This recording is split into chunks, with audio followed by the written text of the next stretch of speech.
एक बार हनुमान जी की कुंडली में आ गया शनि। हनुमान जी बैठे थे राम सेतु रामेश्वरम में, बैठ करके राम सेतु का दर्शन कर रहे थे, राम जी का चिंतन कर रहे थे। इतने में ही शनि महाराज आए। हनुमान जी ने कहा, अरे आइए आइए आइए भगवान, आप कैसे आए? बोले भैया अब हम बोरिया बिस्तर सब लेकर के आए हैं, 7.5 साल आपके संग ही रहेंगे। 7.5 साल के लिए आती है शनि की दशा।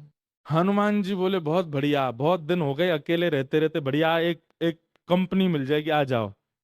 तो शनि महाराज बोले आपके कौन से अंग में विराजू मैं? बोले आपको जो बढ़िया लगता हो वहां बैठ जाओ। बोले ऊपर आप हमारे इसलिए नहीं आ सकते क्योंकि हमारा सर्वांगीण अंग राम से अंकित है, राम के ऊपर हम बैठने नहीं देंगे, हमारे इष्ट हैं वो। तो शनि बोले हम कहाँ बैठे? बोले एक काम करो, आप हमारी पूंछ पे बैठ जाओ, ये पूंछ खाली बैठी है, बढ़िया है, लहराते रहोगे पूरे दिन, बैठ जाओ। शनि की दशा हनुमान जी की पूंछ पे बैठ गई। हनुमान जी महाराज बोले मैं अपने नित्य क्रम कर सकता हूँ जो मैं रोज करता हूँ? बोले हाँ हाँ आप करिए। हनुमान जी का तो नियम था, राम सेतु का दर्शन करके फिर पूरी पृथ्वी की परिक्रमा करते थे। हनुमान जी गए महाराज पृथ्वी परिक्रमा करने, कभी पहाड़ों पे कूद जाएं, कभी समुद्र के भीतर चले जाएं, कभी आकाश में उड़ जाएं, कभी पाताल में चले जाएं, कभी आकाश में तीनों लोकों के दर्शन करके आ जाएं, साकेत प्रणाम करें, कभी अयोध्या पहुंच जाएं, फिर एक संगी हिमालय पे पहुंच जाएं, वहां जाकर के फिर कभी किसी ऋषि को प्रणाम करने चले जाएं। हनुमान जी टिकते कहाँ, वो तो घूमते ही रहते हैं, हिल में पाताल में पहुंच जाते हैं।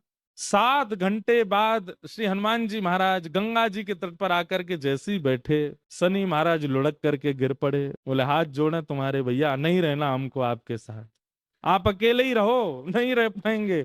बोले 7 घंटे में आपने हमारी ये हालत कर दी, 7 साल में तो आप शनि पर ही शनि चढ़ा दोगे।